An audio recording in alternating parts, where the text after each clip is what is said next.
글로벌 탑10 시티 인천 F1과 함께 달립니다. 오늘 말씀드릴 내용입니다. 저는 F1 그랑프리 유치를 위해서 2년 전 2024년도에 F1 스테파노 도미칼리 CEO를 비롯한 관계자들하고 만나고 또 일본 수출가하고 모나코까지 방문해서 현장을 두루 둘러보고 이 F1이 인천뿐만이 아니라 대한민국의 어떠한 스포츠 경쟁력, 또 국가 경쟁력을 가져올 것인가를 아주 깊이 생각해보고 이 경쟁력에 대해서 우리가 얼마나 유용한 이 대회인가 하는 것을 확인하고 지난해부터 이 타당성 조사 용역을 실시했습니다. 그래서 용역 결과가 나왔기 때문에 제가 용역 결과를 중심으로 해서 말씀드리겠습니다. 먼저 F1 그랑프리 왜 인천인가?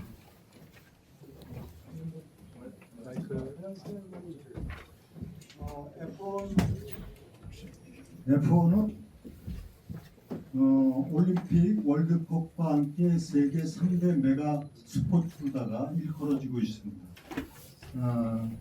이 인천이 글로벌 탑10 시티로 가는 데 있어서 매우 획기적인 전환점이 마련될 것이라는 말씀을 드리고, 앞으로 단기간 내 대한민국에서 아주 대규모적인 국제 행사가 사실상 없습니다.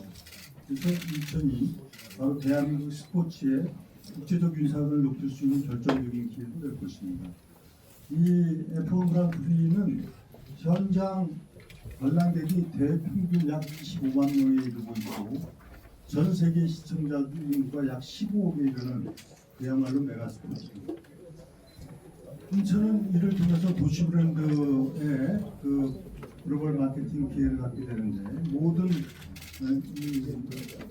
대회를 기존 공공도로를 이용하는 시가지 서킷으로 운영을 하고, 이렇게 되면 이제 초기 비용이 매우 저렴합니다. 그리고 우수한 도심 경관을 홍보하는 효과가 있습니다. 말할 것도 없이 인천은 이 F1 경기를 하기에 최적의 조건을 갖고 있는 도시다 하는 것은 확실합니다. 이것은 F1 측에도 인정을 하고 있습니다. 그리고 그동안에 그 인정의 근거는 세계 최고의 국제 공항이 있고 항만이 있고 또 우수한 숙박, 단간 인프라를 갖고 있고 수도권 2,600만 명의 수요도 있습니다. 이로 인해서 우리 최적의 도시 인프라를 갖고 있는 가장 확실한 F1 최적지다라는 것을 분명히 확인할 수 있습니다. 이 서킷 디자인을 좀 말씀드리면은 이거는 이제 독일의 가장 유명한 팁사하고 한국산업기술개발원이 공동으로 용역을 추진했는데, 쉽게 말씀드리면 이 경기장을 어디서 할 것이냐가 제일 중요하지 않습니까? 그동안에 사실 인천시 전역에 대해서 7군데를 대상으로 해서 실사조사하고 모든 면밀히 분석해왔는데, 결론은 압도적으로 경도 달빛 축제공원이 최적이다 하는 것을 결론이 났습니다. 그 이유는 사실 잘 아시다시피 일단 도심 서킷이기 때문에 주변의 주민들에 대한 피해라든가 이런 것을 최소화할 수 있는 부분, 그리고 우수한 인프라, 교통, 접근성, 그 다음에 숙박, 관광 이런 부분에 있어서 다른 데보다 압도적인 조건을 갖고 있기 때문에 F1 측에서도 이 부분에 대해서 가장 최적으로 하는 부분을 갖고 있고요. 제가 조금 아까 말씀드린 대로 국민들이 조금 오해를 하고 있는 부분도 있는데, 이 F1 경기는 두 가지가 있습니다. 경기장 서킷이 있고 시가 서킷이 있습니다. 영암에서 하는 것이 바로 경기장 서킷입니다. 이것은 경기장을 건립해서 하는 부분인데, 사실상 우리가 성공하지 못했죠. 그건 여러 가지 이유가 있는데, 비용의 문제가 아니라 접근성이라든가 주변 환경이라든가 적지에 대한 의문점이 들어온 거죠. 그래서 결론적으로 그런 상황이 됐는데, 이것은 확실하게 성공이 예상되는 그런 시가지 서킷으로 합니다. 그것이 이제 굉장히 중요한 컨셉이고, 이 수용 능력도 지금 제가 스카도 가보고 모나코도 가봤는데 아마 가보지 않으면 잘 느낄 수가 없을 겁니다. 어느 정도인지를 여기 다녀오신 기자분들도 계신데 같은 이 관심과 관중들의 압도적인 참여는 상상을 초월합니다. 제가 한번 모나코 같은 경우는 심지어는 그 호텔 숙박비가 막 1,000만 원이 이르는데도 유럽에서 쇄도하고 있습니다. 이것이 바로 시가지 서킷 매력입니다. 그 다음에 이 서킷 디자인인데 이게 여기 보시면은 한 바퀴를 도는데 1분 17초 걸리는 디자인을 한 겁니다. 이 경기가 이제 직선 주루가 있고 그다음에 곡선이 있는데 이 전체 길이를 4,960m 약 5km가 됩니다. 그렇게 되면은 이걸 대략적으로 약 60바퀴를 돌게 됩니다. 그래서 한 바퀴 도는데 그래 타임이 1분 17초가 걸리고 중요한 것이 이제 평균 속도가 230km고 최고 속도는 337km가 설계가 됐는데 요 정도는 그야말로 1등급에 해당됩니다.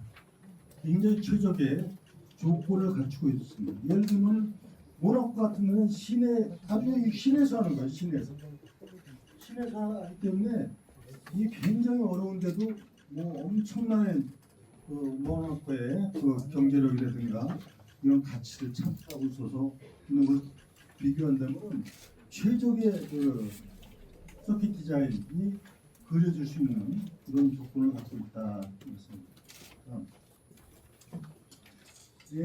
이제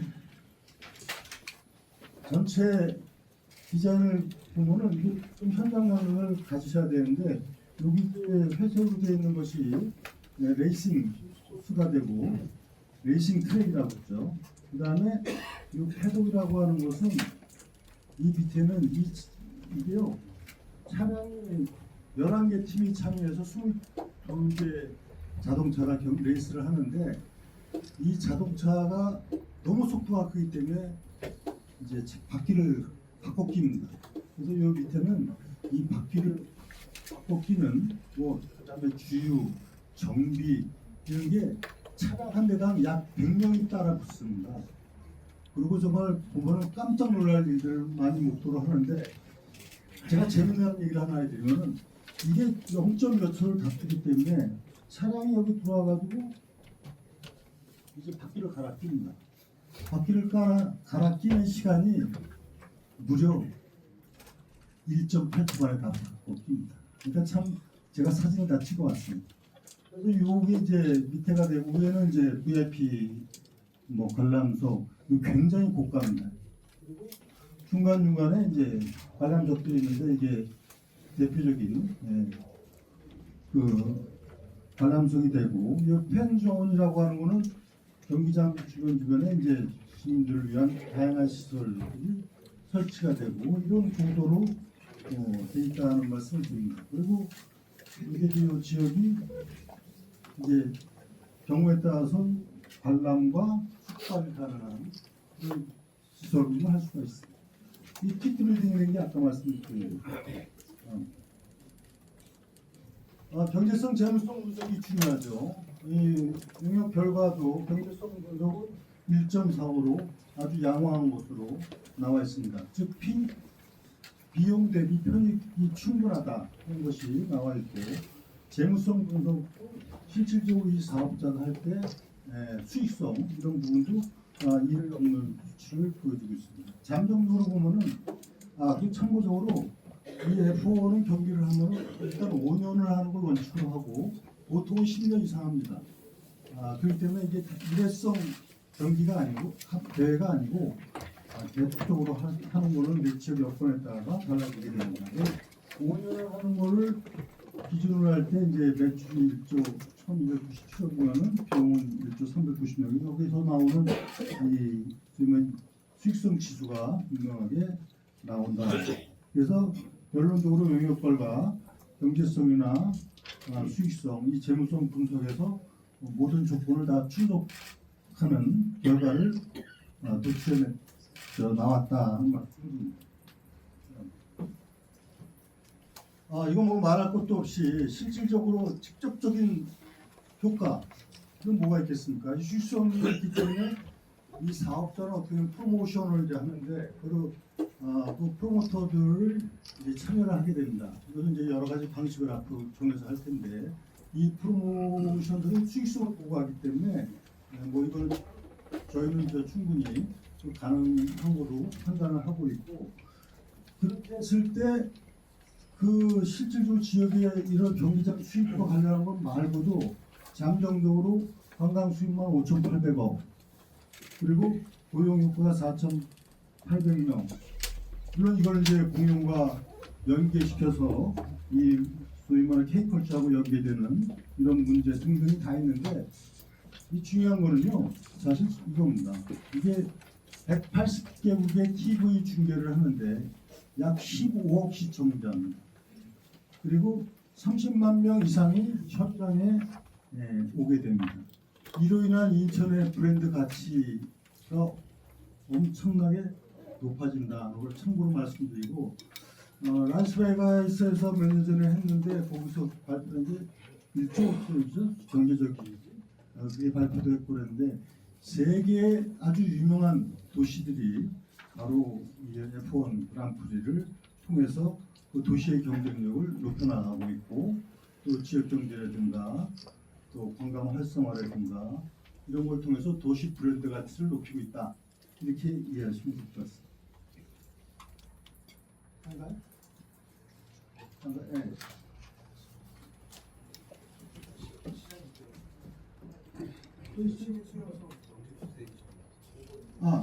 짐이 있잖아요. 그 다음에 이제 문제되는 거 혹시 지역 주민들에게 오는 뭐 불편함이나 우려되는 부분이 있지 않을까 생각하는데 이 부분은 주민수용소 문제는 아까 말씀드린 대로 이 달빛공원이 갖고 있는 특성상 바로 직접적인 다른 데는 막 시가지를 통과해요. 이게 도심석 시설인 게 그런데 여기 최적의 요건이 바로 도심 이 아파트 단지하고 이격이 되어 있고 여기는 방음벽을 1,800m를 설치할 겁니다. 그리고 이 경기는 보통 3일간 2시간 정도 경기를 합니다. 또한 인근 주민에게는 이 경기장 이용권이 꽤 비쌉니다. 굉장히 비쌉니다. 그리고 참여 기회를 주고 그다음에 이제 실시간 소음 모니터링 그런 식으로 센터를 운영하고 그래서 주민들의 피해는 최소화될 뿐만이 아니라 오히려 이로 인한 주변 상권 활성화라든가 그 가치 상승은 굉장할 것으로 보고 있습니다. 교통 관련은 제가 이제 일본하고 모나코로 가다 보니까 약간 임시로다가 교량을 설치해서 이동을 하거나 아니면 지하 차도로 하거나 이런 방안이 있습니다. 근데 이제 이건 좀 더 판단을 해봐야 되는 게 앞으로 10년, 20년 한다면 나중에는 지하 차도로 를 이제 건너갈 수 있도록 하는 것도 있고 임시 교량을 하는 방법도 있습니다. 그 외에 뭐 임시 주차장이나 환승 주차장이나 이런 편의시설을 제공하고 지하철이나 버스는 이제 대중교통을 좀 더 확대 운영하고 이런 방안이 있습니다. 앞으로 이걸 추진은 정부하고 협의하는 부분이 있습니다. 뭐냐면 국제경기 지원에 관한 그 법률이 있기 때문에 그 법과 그 시행령에 지금 어떻게 되어 있냐면은 예를 들어 우리가 큰 국제대회 하지 않습니까? 뭐 태권도 대회를 한다. 뭐 세계 무슨 대회를 한다면 그 시행령에다 뭘 집어넣는 겁니다. 그 부분을 이제 정부하고 협의해서 추진한다. 그다음에 올해하고 내년도에 이제 민간 사업자 공모하고 동시에 기본 계획을 설계를 해서 지금 목표는 2028년도 첫 대회를 여는 것.